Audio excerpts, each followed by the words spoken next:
Hello बच्चों, मैं आपकी उर्मिला टीचर आप सभी का स्वागत करती हूँ। हम पढ़ रहे थे इको का 7 चैप्टर जनसंख्या। इसके हमने पार्ट 3 पढ़ लिए हैं। अब हम इसका पार्ट 4 यानी जनसंख्या वृद्धि के कारण, यानी क्या कारण है जिससे जनसंख्या में वृद्धि होती है, उसके बारे में हम पढ़ेंगे। ये एक सब्जेक्ट लेने का कारण यही है ताकि आपके सबके अच्छे से समझ में आए, यानी एक ही सब्जेक्ट आप एक बार में पढ़ो, उसके बाद हम नया सब्जेक्ट नया चैप्टर लेंगे। अभी हम पढ़ रहे हैं जनसंख्या वृद्धि के कारण। जनसंख्या वृद्धि को असर करने वाले मुख्य 2 परिबल हैं, यानी ज़्यादातर 2 ही कारण ऐसे होते हैं जिनसे जनसंख्या वृद्धि होती है। एक तो है जन्म दर और दूसरा है मृत्यु दर। यानी जन्म दर, दिन प्रतिदिन जन्म काफ़ी सारे बच्चों का दिन प्रतिदिन होता रहता है तो जनसंख्या वृद्धि होती है। और दूसरा इसी का कारण जनसंख्या वृद्धि का कि मृत्यु दर में कमी हो रही है, यानी मरने वाले लोगों की संख्या में कमी होने के कारण भी जनसंख्या बढ़ रही है, यानी कम नहीं हो रही, बढ़ रही है। अब कम इसलिए नहीं हो रही क्योंकि मर इसलिए नहीं रहे कि काफ़ी अच्छी स्वास्थ्य सेवाओं की जानकारी लोगों को हो गई, स्वास्थ्य शिक्षा इतनी ज़्यादा हो गई कि उनका समय पर इलाज हो जाता है। जन्म दर और मृत्यु दर में उत्पन्न अंतर जनसंख्या वृद्धि का कारण है। ये इन दोनों में जो अंतर होता है ना, इसके कारण ही जनसंख्या वृद्धि होती है। मेन कारण ये है कि जन्म दर बढ़ता जा रहा है और मृत्यु दर में कमी हो रही है। दूसरे शब्दों में कहें तो ऊंचा जन्म दर और नीची मृत्यु दर के कारण ही जनसंख्या में वृद्धि होती है। दूसरा कारण इसमें ये भी माना है कि जन्म तो काफ़ी सारे बच्चे रह रहे हैं। मान लीजिए एक दिन में 10 बच्चों का जन्म होता है, लेकिन मरने वाले एक ही बच्चा होता है, तो बच्चा या कोई भी जनसंख्या में ऐसा नहीं है कि बच्चा ही, एनीवे, तो उसके कारण भी क्या हुआ कि जनसंख्या दिन प्रतिदिन बढ़ती ही जाती है। अब है जन्म दर का अर्थ की जन्म दर का अर्थ होता क्या है। प्रत्येक वर्ष प्रति 1000 की जनसंख्या पर जन्म लेने वाले बालकों की जनसंख्या को जन्म दर कहते हैं। यानी एक साल के अंदर 1000 की जनसंख्या पर 1000 जनसंख्या के ऊपर जन्म लेने वाले कितने बच्चे हैं, उन्हें जन्म दर कहा जाता है। यानी जितनी जो संख्या बालकों की जो जन्म लेते हैं, जो बालक जो भी छोटी उम्र में जो भी बालक जन्म लेते हैं, उन्हें ही जन्म दर कहा जाता है। कैसे निकालते हैं जन्म दर? वर्ष के दौरान नवजात जीवित, अब ऐसा नहीं जो मर गए उनको नहीं, जो जीवित जो बालक है जन्म लेने के बाद में जो जीवित जो बालक हैं, डिवाइड बाई कुल जनसंख्या, उसमें कुल जनसंख्या को डिवाइड कर देंगे, मल्टीप्लाई बाई 1000, तो क्या निकल जाएगी? जन्म दर निकल जाती है। जन्म दर को प्रतिशत में दर्शाया नहीं जाता है, क्योंकि प्रतिशत कैसे निकालेंगे हम जन्म दर का? जन्म दर में प्रतिशत आप निकालोगे, उसके पहले निकालोगे इतनी देर में तो और जन्म ले लेंगे बच्चे, इसलिए प्रतिशत में नहीं दर्शाया जाता, अपितु प्रत्येक 1000 की जनसंख्या पर ही गिना जाता है कि 1000 की जनसंख्या पर कितने बालकों का जन्म होता है। जनसंख्या में कुल कितनी बढ़ोतरी हुई है, इसकी जानकारी जन्म दर के आधार से ही प्राप्त होती है। यानी कैसे पता लगता है कि जन्म दर से कितने 1000 जनसंख्या के पीछे कितने बालकों का जन्म होता है, उसके द्वारा ही जनसंख्या की जानकारी प्राप्त होती है। जनसंख्या नीति निर्धारित की जन्म दर के आंकड़े अत्यंत ही उपयोगी सिद्ध हुए हैं। अब है भारत में जन्म दर का प्रमाण, यानी भारत में कितना है जन्म दर का प्रमाण, वो हम पढ़ेंगे। 1951 में, जब वर्ष 1951 था, उस समय जन्म 1000 व्यक्ति पर 39.9 इतनी प्रमाण में बालकों का जन्म हुआ था। यानी बच्चे कितने जन्मे थे 1000 पे? 39.9, यानी इतने बालकों का जन्म हुआ था। 2011 में प्रति 1000 व्यक्ति पर 21.8 जन्म लेने वाले बालक हैं। इसका विश्लेषण, भारत में 1951 में जन्म दर का प्रमाण 39.9 था, जो 2011 में घटकर, यानी देखो 51 में 39.9 था, लेकिन 2011 में कम होकर के क्या रह गया था? 21.8 रह गया था। हो गया था, जो मंद दर पर जन्म दर में कमी को निर्देशित करता है। यानी जो धीरे धीरे क्या हुआ था, मंद गति पर, यानी जन्म तो हुआ था लेकिन कम मंद गति से हो रहा था, धीरे धीरे हो रहा था, जिसके मुख्य कारणों में शिक्षा का नीचा स्तर, पुत्र प्राप्ति की तीव्र इच्छा। यानी एक तो लोग शिक्षित नहीं थे, दूसरा कारण क्या था कि पुत्र चाहिए था। अगर पुत्री है पेट में, लड़की है पेट में, तो उसी वक्त उसको गर्भाशय के अंदर ही मार दिया जाता था। आय की नीची सपाटी इत्यादि। अब लोगों की इनकम इतनी कम थी, उसके कारण भी वो बच्चों को जन्म नहीं दे पा रहे थे कि ये खर्चा कैसे उठाएंगे। एक कारण उसका ये भी था, यानी इनके कारण भी। फिर है, अब है, ये तो हमने पढ़ा जन्म दर का अर्थ क्या है। अब है मृत्यु दर किसे कहते हैं, यानी मृत्यु दर का अर्थ क्या होता है। जन्म दर तो किसे कहते हैं, प्रति 1000 व्यक्ति की जनसंख्या पर जन्म लेने वाले बालकों की संख्या को जन्म दर कह रहे हैं। और मृत्यु दर किसे कहते हैं, वर्ष के दौरान, यानी एक वर्ष के दौरान 1000 जनसंख्या पर, ये तो था कि जनसंख्या 1000 जनसंख्या पर जन्म लेने वाले, इसमें है मृत्यु दर में 1000 जनसंख्या पर मृत्यु को प्राप्त होने वाले, यानी उधर था जन्म लेने वाले, जन्म दर का अर्थ, और मृत्यु दर का अर्थ है कि मृत्यु लेने वाले, यानी मर जाने वाले व्यक्तियों की संख्या को मृत्यु दर कहते हैं। ये दोनों है एक ही वर्ष का, हर साल में एक वर्ष के अंतर्गत 1000 व्यक्तियों के पीछे जन्म लेने वाले बालकों को जन्म दर कहते हैं, और एक वर्ष के दौरान 1000 व्यक्तियों के पीछे मृत्यु को प्राप्त होने वाले को मृत्यु दर कहते हैं। ये ध्यान रखना दोनों। मृत्यु दर किसे कहते हैं, एक वर्ष के दौरान मृत्यु को प्राप्त होने वाले व्यक्तियों की संख्या डिवाइड बाय कुल जनसंख्या मल्टीप्लाई 1000। जनसंख्या में अगर हम ऐसा करेंगे तो हमें मृत्यु दर प्राप्त हो जाएगी, उसको गुणा 1000 से कर देंगे। जनसंख्या में कुल कितनी कमी होती है, इसका ख्याल मृत्यु दर के आधार पर ही होता है, यानी जितनी ज़्यादा मृत्यु होगी उसके अनुसार ही जानकारी प्राप्त होगी कि जनसंख्या में कितनी कमी हो रही है। वर्ष के दौरान कुल मृत्यु के अंकों किसी निश्चित मात्रा में दर्शाने से जनसंख्या में होने वाली कमी को निश्चित रूप से समझा जा सकता है।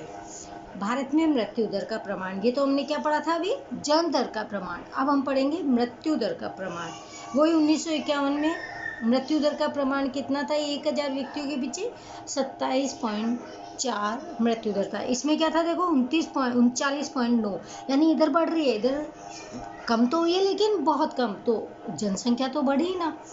फिर 2011 में 7.1 ये मृत्यु हो रही है 1000 व्यक्तियों के पीछे। और देखो इसमें जन्म दर में 2000 पीछे 21.8 जन्म ले रहे हैं, तो ये डिफरेंस देख लीजिए। विश्लेषण और परिणाम। भारत में 1951 में मृत्यु दर का प्रमाण 27.4 था, जो 2011 में घट करके 7.1 यानी का ही अंतर हो गया। यानी कितना अंतर हुआ, 20.3, इतना फर्क हो गया। इस प्रकार जन्म दर की तुलना में मृत्यु दर में अधिक कमी आई है, यानी मृत्यु को प्राप्त करने वाले लोग कम हैं और जन्म दर अधिक मात्रा में हो रही है, तेजी से हो रही है, जिसके मुख्य कारण हैं अकाल पर नियंत्रण, जीवन स्तर में सुधार, पौष्टिक आहार, चिकित्सा सुविधाओं में सुधार एवं बढ़ोतरी, शिक्षा का बढ़ता व्याप, चिकित्सा विज्ञान एवं शल्य क्रिया के क्षेत्र में हुए महत्वपूर्ण संशोधन, संक्रामक रोगों पर नियंत्रण इत्यादि को माना जाता है। जन्म मृत्यु दर कम क्यों हो रही है, क्योंकि जगह जगह स्वास्थ्य शिक्षा संबंधी जानकारी दी जा रही है, लोगों को पौष्टिक आहार मिल रहा है, चिकित्सा की सुविधाएं हो रही है, शिक्षित किया जा रहा है। ये सभी कारण क्या है, इन सब कारणों के पीछे लोगों की जो मृत्यु हो रही थी वो कम होने लगे, क्योंकि सभी व्यक्ति शिक्षित होने लग गए हैं। अब है ऊंचे जन्म दर के महत्वपूर्ण कारण। भारत में ऊंचे जन्म दर के लिए जिम्मेदार कारणों के मुख्य 3 भागों में बांटा, यानी जिस कारण से, ऐसे कौन से कारण हैं जिसके द्वारा जन्म दर में वृद्धि हो रही है, वो 3 है, सामाजिक, आर्थिक और अन्य परिबल। पहले हम पढ़ेंगे इसमें सामाजिक परिबल। सार्वत्रिक विवाह प्रथा। भारत में विवाह एक धार्मिक संस्कार है। भारत में क्या है कि सभी की शादियां होनी ही चाहिए, ये जरूरी है, ये एक संस्कार है। विवाह न करने वाले व्यक्ति के श्रुति समाज उसे लोग क्या देखते हैं, शंका की दृष्टि। आप किसकी मर्जी, जिसको शादी करनी है नहीं करनी है नहीं करनी है, लेकिन ये समाज एक ऐसा है, उसे पंचायत रहती है, यानी उसको शंका रहती है, क्यों नहीं किया, कुछ और चक्कर होगा, कुछ और लफड़ा होगा। लोगों को टाइम पास करने का एक बहाना मिलता है। इससे बचने के लिए भी लोग क्या करते हैं, स्त्री पुरुष अनिवार्य रूप से शादी कर लेते हैं। कई बार क्या होता है, लोगों के मन में नहीं है भाई नहीं करनी, शादी नहीं करनी, लेकिन समाज में भाई इधर उधर की फालतू बातें समाज करेगा, इससे तो अच्छा है शादियां कर लो। और स्त्री पुरुष अनिवार्य रूप से विवाह के बंधन में जुड़ते हैं, लोगों के डर से, उनका मन हो या न हो। दिव्यांग अपाहिज भी अपवाद नहीं है। अगर कोई अपाहिज है तो वो कोई अपवाद थोड़ी है तो है, किसी की कुछ भी प्रॉब्लम हो सकती है।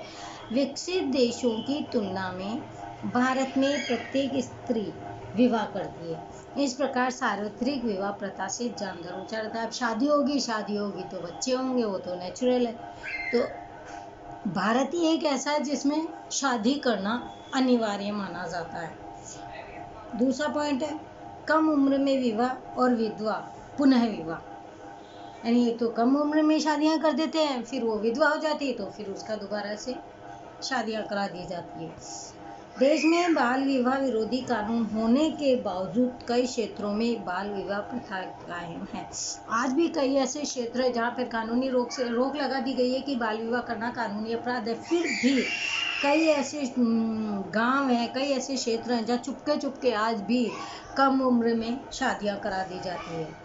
विशेष तौर पर स्त्रियों के कम उम्र में विवाह करने से उनका गर्भावधि काल भी खूब लंबा होता है। जल्दी शादियां होगी तो उनके बच्चे भी जल्दी होंगे, जिसके कारण वे खूब अधिक बच्चों को जन्म देने में सक्षम होती है।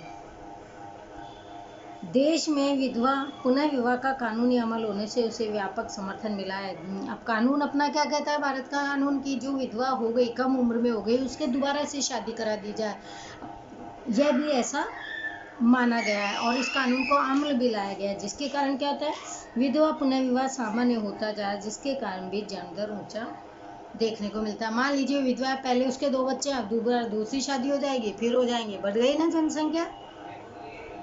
तीसरा है पुत्र प्राप्ति की तीव्र इच्छा। भारतीय समाज पुरुष प्रधान समाज है, वहाँ स्त्रियों की अपेक्षा पुत्र को 3 कारणों से अधिक महत्व दिया जाता है। क्या फर्क पड़ता है लड़की हो या लड़का हो, लेकिन ये हमारा समाज है ना, ये हमारा भारत है ना, सबसे गंदा है। इसमें ऐसा होता है कि जिसके लड़का नहीं होगा उसका वारिसदार कौन होगा, उनकी देखभाल कौन करेगा, जबकि बाद में मालूम चलता है कि कोई बेटा उनका ध्यान नहीं लगाता, बल्कि हो सकता है बेटी भी उनका ध्यान लगा सकती है। पहला, इसमें पू नामक नर में से निकलने वाला पुत्र, यह कहावत प्रचलित है। दूसरा, वंश वृद्धि को आगे ले जाने के लिए। तीसरा, वृद्धावस्था में आर्थिक सहारा प्राप्त करने के लिए। अब यह है कि पू नामक नर्क में से निकालने वाला पुत्र कहलाता है। जरूरी है पुत्र उनको कंधा दे अर्थी को। अभी कोरोना में कौन सा पुत्र आ गया किसी के, अपने आप ही पता ही नहीं चला डॉक्टरों ने कब किसके साथ उसको अंतिम दाह संस्कार कर दिया। इसलिए ये सब फालतू की बातें हैं। दूसरा है वंश वृद्धि को आगे चलाने, यानी उनका नाम आगे चलाएगा तो बेटा ही चलाएगा, क्योंकि बेटियां क्यों नहीं चला सकती। और तीसरा है वृद्धावस्था में आर्थिक सहारा। जब वो बुजुर्ग होते हैं तब उनको बाद में पता चलता है कि वो अनाथाश्रम में छोड़ के आ जाता है पुत्र, लेकिन ये एक इच्छा होती है उनकी कि ऐसा करेंगे तो हमारा पुत्र हमारा ध्यान लगाएगा। इसीलिए पुत्र प्राप्ति के कारण भी उनकी जनसंख्या में वृद्धि होती है। उपरोक्त तीनों कारणों से वंशीभूत होकर कई परिवार पुत्र मोह में अनेक पुत्रियों को जन्म दे देते हैं। अब उनके कई पुत्रियां हो जाती है, लेकिन एक लगता है 3 हो गई 4 हो गई, लेकिन लड़का तो आएगा, चाहे आए चाहे नहीं आए। लेकिन इस कारण भी जनसंख्या में वृद्धि हो रही है, क्योंकि परिवार तो बढ़ता ही जा रहा है ना उनका बेटे की चाह में। चौथा है संयुक्त परिवार प्रथा। भारत के ग्रामीण विस्तारों में संयुक्त परिवार प्रथा व्यापक प्रमाण में प्रचलित है। परिणाम स्वरूप यहाँ बालकों के पालन पोषण की आर्थिक जिम्मेदारी परिवार के अन्य सदस्यों को दी जाती है। जिससे अधिक बालक बोझरूप नहीं लगता, परिणाम स्वरूप जन्म दर ऊंचा रहता है। संयुक्त परिवार में क्या होता है कि जब एक जना उसका खर्चा नहीं उठाता तो दूसरे को दे देते हैं। अब वो निश्चिंत हो गए, निश्चिंत होने के बाद क्या है, कोई बात नहीं, अपने हो गया था तो ठीक है, उसको दे दिया ना अपन ने, तो वो पालन पोषण करेगा, ये पता ही नहीं, और फिर एक और उनके और आ जाता है। तो ऐसे करते करते जन्म दर में भी जन्म दर और ज़्यादा ऊंची हो जाती है। ये अब दूसरा हमारा आर्थिक कारण, वो था हमारा सामाजिक कारण। आर्थिक कारण में क्या है, शिक्षा का नीचा स्तर। शिक्षा और जनसंख्या वृद्धि के बीच का संबंध अत्यंत ही जटिल है, क्योंकि जनसंख्या जितनी ज़्यादा वृद्धि करती जाएगी, अब शिक्षा कहाँ से लाएंगे, इतने कितने लोगों को शिक्षित कराएंगे। यह बात शिक्षा से विशेष रूप से संलग्न है, ये उसके साथ आपस में जुड़ी हुई है। पर्याप्त शिक्षा के अभाव में छोटे परिवार के महत्व को आसानी से समझा जा सकता है। परिणाम स्वरूप परिवार का कद बड़ा रखने की और अधिक रुझान देखने को मिलता है, यानी उन्हें क्या लगता है कि हमारा परिवार ज़्यादा बड़ा होना चाहिए।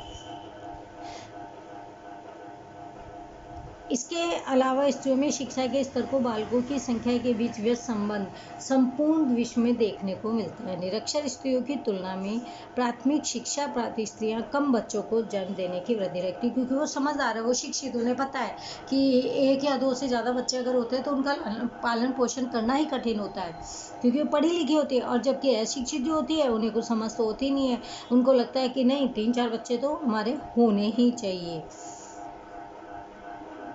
इसीलिए वो क्या करती है, 3-4 बच्चों को जन्म देती है। संदर्भ प्राथमिक शिक्षा की तुलना में माध्यमिक या उच्च माध्यमिक शिक्षा प्राप्त स्त्रियों को भी लागू होती है। इस अनुभव के आधार पर कह सकते हैं कि देश में निरक्षरता और अल्प शिक्षा के कारण जन्म दर ऊंचा देखने को मिलता है, यानी या तो वो कम पढ़ी लिखी औरतें होती है या बिल्कुल ही नहीं पढ़ी लिखी औरतें होती है, तो उन्हें समझ तो होती नहीं है, जैसे बोल दो वैसे ठीक है, नहीं लड़का तो होना चाहिए और वो आपकी देखभाल करेगा, नहीं बुढ़ापे में आपकी वृद्धाश्रम, जब आप बुजुर्ग हो जाओगे तो आपकी देखभाल कौन करेगा, आपकी बेटियों को कौन संभालेगा, ऐसा करके, क्योंकि वो पढ़ी लिखी नहीं है इसलिए बहकावे में आ जाती है और इसी कारण से जन्म दर बढ़ती जाती है। अब है आय का नीचा स्तर। परिवार की आय नीची हो तो अधिक बालकों को जन्म जिम्मेदारी बल्कि पूंजी समझा जाता है। अधिक हाथ जगन्नाथ, ऐसे बोलते हैं ना, जितने हाथ होते हैं उतने जगन्नाथ होते हैं, यानी हमारे घर में 10 लड़के हैं, 10 कमाएंगे, पता ही नहीं 10 के 10 गलत राह में भी चल सकते हैं, आपका घर बर्बाद भी कर सकते हैं, यानी पापा की कमाई को ख़त्म भी कर सकते हैं। लेकिन ये कहावत है, लोग समझते नहीं है कि जो कम है तो हमारी इनकम नहीं हो रही, हमारे 3 बेटे हैं, एक मैं हूँ, 4 हैं, चलो अपना खूब कमाई होगी, ये भी एक कारण होता है। अधिक हाथ जगन्नाथ यानी जितने ज़्यादा हाथ है उतनी ज़्यादा कमाई होना। वशीभूत होकर बालक भविष्य में परिवार आय में बढ़ोतरी करेगा, ऐसी आशा रखी जाती है, जो एकदम गलत है। वो जब बड़ा होएगा तो पहले उसके खर्चे माँ बाप को उठाने पड़ेंगे। आज भी चाय की लारी वाला अथवा छोटी होटल में रोजगार से जुड़े हुए बालकों को देखा जा सकता है। कई बच्चे ऐसे होते हैं छोटे छोटे, कोई गाँव में या लारी गल्ले पे लगा दिया जाता है कमाने के लिए। फिर तीसरा पॉइंट है बाल मृत्यु दर का ऊंचा प्रमाण, यानी जो छोटे बच्चे होते हैं उनमें मृत्यु दर कम होने लगी। जीवित जन्मे हुए प्रति 1000 बालकों में से 1 वर्ष के उम्र पूर्ण करने के पूर्व मृत्यु को प्राप्त होने वाले बालकों की संख्या को बाल मृत्यु दर कहते हैं, यानी साल भर के अंदर अंदर जो बच्चे जन्म लेके उसके अंदर ही मर जाते हैं उन्हें कहते हैं बाल मृत्यु दर। 1951 में कितनी थी, 1000 जीवित बालक थे, उसमें से 146 बच्चों का बाल मृत्यु में प्राप्त हुए थे और 2011 में ये संख्या घट करके क्या हो गई थी, 41.40 हो गई थी। भारत में विकसित देशों की तुलना में बाल मृत्यु का प्रमाण बहुत ऊंचा है। भारत में 1951 में मृत्यु दर 146 था, जो 2011 में घट करके 41.40 हो गया। यह दर काफ़ी ऊंचा है।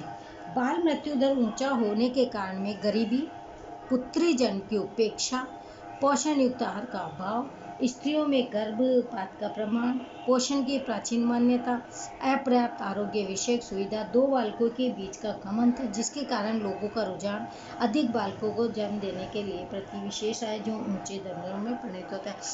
जो कम पढ़े लिखे लोग होते हैं वो क्या करते हैं, ना तो शिक्षा, उनकी शिक्षा तो होती ही नहीं है पहली बात तो। दूसरा वो डॉक्टरी राय वगैरह नहीं लेते, डॉक्टरी देखभाल में नहीं रहते, पोषण अच्छा खाना नहीं खाते, और उनको पूरी चिकित्सा सुविधा नहीं होती, रहने की अच्छी जगह नहीं होती। जब उनके 2 बच्चे होते हैं उनमें ज़्यादा गैप नहीं होता, उसके कारण भी बच्चे, अब दूसरे, एक बच्चा साल भर का है, दूसरा बच्चा फिर से जन्म लेता है, तो दोनों का पोषण सही नहीं हो पाता, पालन पोषण नहीं हो पाने के कारण भी बच्चे मृत्यु को प्राप्त होते हैं। इस कारण भी बाल मृत्यु दर बढ़ रहा है। अब है अन्य कारण, ऊंचा प्रजनन दर। वर्ष के दौरान 15 से 49 वर्ष की उम्र वाली स्त्रियों के प्रति 1000 स्त्रियों के कोख से जन्म लेने वाले जीवित बालकों की संख्या को प्रजनन दर कहते हैं। यानी जितनी ज़्यादा वो बच्चे जितने ज़्यादा उनके बच्चे पैदा होते हैं, 15 से 49 वर्ष की उम्र तक, ऐसी उम्र है जिसमें बच्चे हो सकते हैं। वो 1000 स्त्रियों के पीछे, यानी 1000 स्त्रियां, उनसे कितने जन्म लेते हैं बच्चे, उन्हें कहते हैं प्रजनन दर। भारत में जनसंख्या ढांचे की विशेषता ऊंचा प्रजनन दर भी है, यानी ज़्यादा से ज़्यादा बच्चे जन्म ले सकते हैं। बालक को जन्म दे सके ऐसी 15 से 49 वर्ष तक की उम्र की महिलाओं के संदर्भ में विशेषता की जांच करें।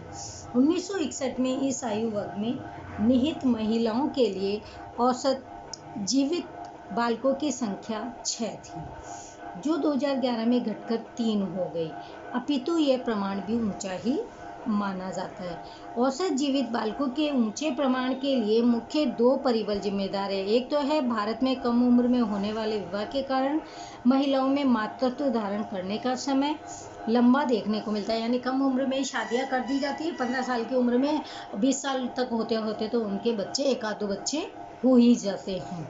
दूसरा है मातृत्व धारण कर सके ऐसी महिलाओं में अविवाहित महिलाओं का प्रमाण भी अत्यंत कम है। फिर सेकंड पॉइंट है परिवार नियोजन संबंधी जानकारी का अभाव, यानी किसी को इतनी जानकारी भी नहीं होती कि हम अपने बच्चों में गैप कैसे रखें या हम अपना बच्चा नहीं होने दें। परिवार नियोजन अर्थात आयोजित प्रयास के द्वारा माता पिता के द्वारा परिवार को समझदारी पूर्वक मर्यादित रखना तथा 2 बालकों में बीच समय में मर्यादा निर्धारित करना। ये सोचने वाली, समझने वाली बात है कि जो परिवार नियोजन के अनुसार चलते हैं उनके बच्चों में भी गैप रहता है और उन्हें इतना आइडिया भी होता है कि हमें अपना बच्चा नया कब लाना है। भारतीय समाज में व्यापक गरीबी, सामाजिक रीति रिवाज तथा धार्मिक मान्यताओं के साथ शिक्षा के नीचे प्रमाण के कारण परिवार नियोजन कार्यक्रम में रुकावटें पैदा होती है। इसके अलावा परिवार नियोजन से संबंधित विविध साधनों की जानकारी और इन साधनों का अपर्याप्त प्रमाण भी जन्म दर को ऊंची सपाटी देता है। यानी जिन लोगों को समझदारी नहीं होती, जानकारी नहीं होती, ये भी एक कारण है जिसके कारण की जन्म दर बढ़ता जाता है। अब है नीची मृत्यु दर के कारण। ये तो थे हमारे आर्थिक, सामाजिक और अन्य कारण थे हमारे जनसंख्या वृद्धि के कारण। अब हमारे हैं नीची मृत्यु दर के कारण क्या है। पहला है इसमें जीवन स्तर में सुधार। आर्थिक विकास के कारण लोगों की आय में बढ़ोतरी होने से लोगों के जीवन स्तर में सुधार हुआ है। जैसे जैसे आर्थिक विकास होता जा रहा है, लोगों का जो इनकम है, आय है, उसमें भी बढ़ोतरी हो रही है, जिसके कारण क्या हो रहा है, लोगों का जीवन स्तर अच्छा होने लगा है। देश में लोग पहले की अपेक्षा ऊंची गुणवत्ता वाला अनाज, आवास की पर्याप्त सुविधा, आरोग्य के प्रति जागृति और पर्याप्त शिक्षा प्राप्त करने लगे, जिसके परिणाम स्वरूप मृत्यु दर घटी है। लोगों का जीवन स्तर यानी उनकी इनकम अच्छी है, अगर उनके पास इनकम है तो वो लोग क्या करें, अच्छी चीज़ें खाने लगे हैं, यानी लोकल चीज़ें नहीं खाते, क्वालिटी वाली चीज़ें खाते हैं। क्वालिटी वाली जगह पे, अच्छी जगह सोसाइटियों में रहते हैं, उनके वहाँ पे सारी सुविधाएं देखते हैं। बीमारियों के प्रति जागृत हो गए, यानी उन्हें समझदारी आ गई है, क्योंकि वो पर्याप्त शिक्षा प्राप्त करे हुए व्यक्ति होते हैं, जिसके परिणाम स्वरूप भी क्या है, मृत्यु दर दिन प्रतिदिन घटती है। दूसरा है जानलेवा रोगों पर नियंत्रण। 20वीं सदी के उत्तरार्ध में देश में प्लेग, पीलिया, क्षय, मलेरिया जैसे जानलेवा रोगों के कारण मृत्यु दर ऊंचा था, यानी कई ऐसी बीमारियां थी जिनका इलाज कम था, उनके कारण भी लोगों की मृत्यु दर बढ़ती थी।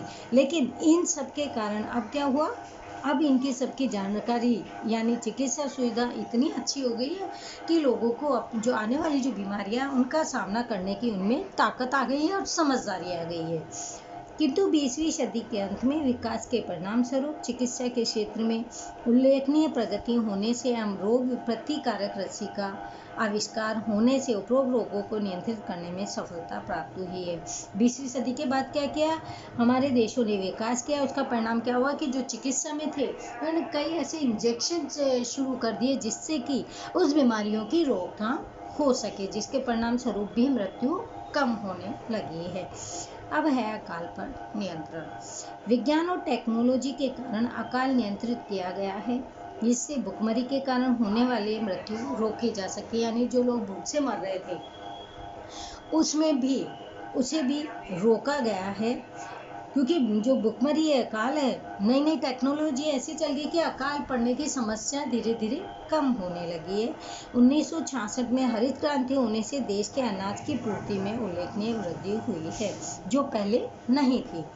परिणाम स्वरूप देश को जिस भाग में अनाज का अधिक उत्पादन होता है, वहाँ से जिस भाग में कम उत्पादन होता है, वहाँ अनाज को हेर फेर आसानी से की जा सकती है। यानी वहाँ पर भेज करके वहाँ पे जो अकाल की भुखमरी की जो समस्या है, उन समस्याओं को दूर किया जा रहा है, जिसके कारण मनुष्य को भुखमरी के कारण मौत के मुख में जाने से बचाया जा सकता है। यानी वहाँ के लोग भी भूखे नहीं रहेंगे, क्योंकि अनाज जो है जहाँ उत्पादन नहीं होता है उस जगह पे भेजा जा रहा है। अब है प्राकृतिक आपत्तियों से सुरक्षा और यातायात की सुविधा। देश में पहले भूस्खलन, व्युत्नामी, अतिवृष्टि, अनावृष्टि जैसे प्राकृतिक आपदा के कारण मानव मृत्यु दर का प्रमाण ऊंचा था। यानी भूस्खलन, ये भूकंप आ गया, सुनामी आ गई, ओलावृष्टि, अनावृष्टि यानी अकाल वगैरह, इन सब के कारण भी लोगों का क्या था, मृत्यु दर का प्रमाण बहुत ज़्यादा था। आज देश के किसी भी भाग में इस प्रकार की प्राकृतिक आपत्ति हो तो तीव्र यातायात और संदेश की सुविधा के कारण तत्काल अनाज, दवाई, अन्य प्राथमिक आवश्यक मानवीय स्तर पर प्राप्त हो जाने से मृत्यु दर में कमी है। आज क्या हो गया कि लोगों को इतनी नॉलेज हो गई, इतनी जानकारियाँ हो गई और इतने अच्छे साधन हो गए कि वहाँ पे जहाँ पर भी ऐसा कुछ होता है वहाँ जानकारी प्राप्त हो जाती है और लोग उनकी मदद करने को तैयार हो जाते हैं। अनाज, दवाइयाँ, कपड़े, ये सब उनकी सुविधा के लिए जुटा करके दे देते हैं। अब है जनसंख्या नियंत्रण के कारण।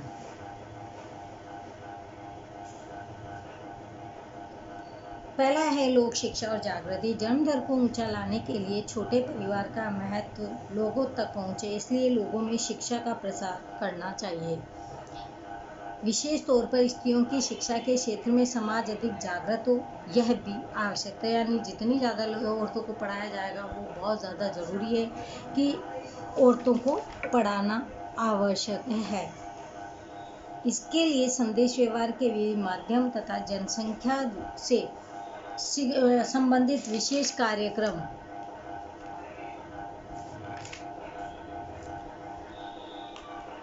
आज हमने क्या क्या पढ़ा, हमने पढ़ा कि जनसंख्या वृद्धि के क्या कारण हैं।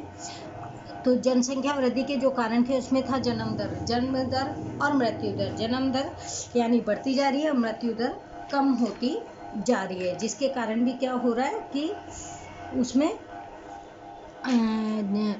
जनसंख्या में वृद्धि हो रही है। उसके बाद फिर हमने पढ़ा कि जो ऊंचे जन्म दर के महत्वपूर्ण कारण क्या क्या है, कि इसमें 3 थे, सामाजिक, आर्थिक और अन्य। सामाजिक कारणों में हमने पढ़ा सार्वत्रिक विवाह प्रथा, कम उम्र में विवाह और विधवा पुनः विवाह दोबारा से, फिर पुत्र प्राप्ति की इच्छा, ये सब क्या है, और संयुक्त परिवार, ये सब हमारे सामाजिक कारण है।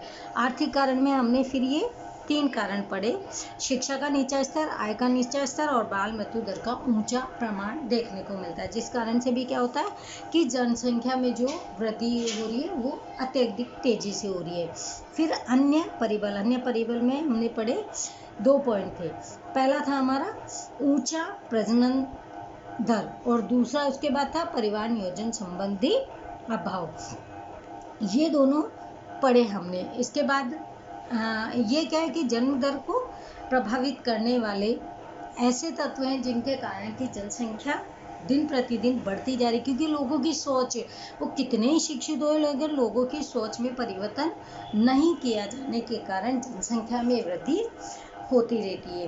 तो आज हमने ये सारे पॉइंट पढ़े। ये हमारा चैप्टर 7 जनसंख्या चल रहा है और कल भी हम आगे का ये कंटिन्यू करेंगे जनसंख्या, और कल हमारा ये लास्ट भी हो जाएगा और हम इसके क्वेश्चन आंसर भी आपको ये सब करने हैं। इस बार तो आपके ऐसा भी हुआ है कि 50% आपका OMR भी आएगा, मतलब MCQ भी आने ही वाले हैं। ऐसा सर बोल रहे हैं कि ऑब्जेक्टिव टाइप क्वेश्चंस आने वाले हैं, जिसमें ये भी हो सकते हैं, 1 मार्क्स के भी हो सकते हैं। तो इस बार हमको सबको मन लगाकर और ध्यान से पढ़ना है। तो आज का लेक्चर हम यहीं पे रोकते हैं, आगे का कंटिन्यू हम कल करेंगे। बस ये है कि जनसंख्या वाला जो चैप्टर काफ़ी इम्पोर्टेंट है, तो प्लीज़ थोड़ा सा मन लगा करके ध्यान लगा के पढ़ना। Okay, thank you everyone, bye बच्चों।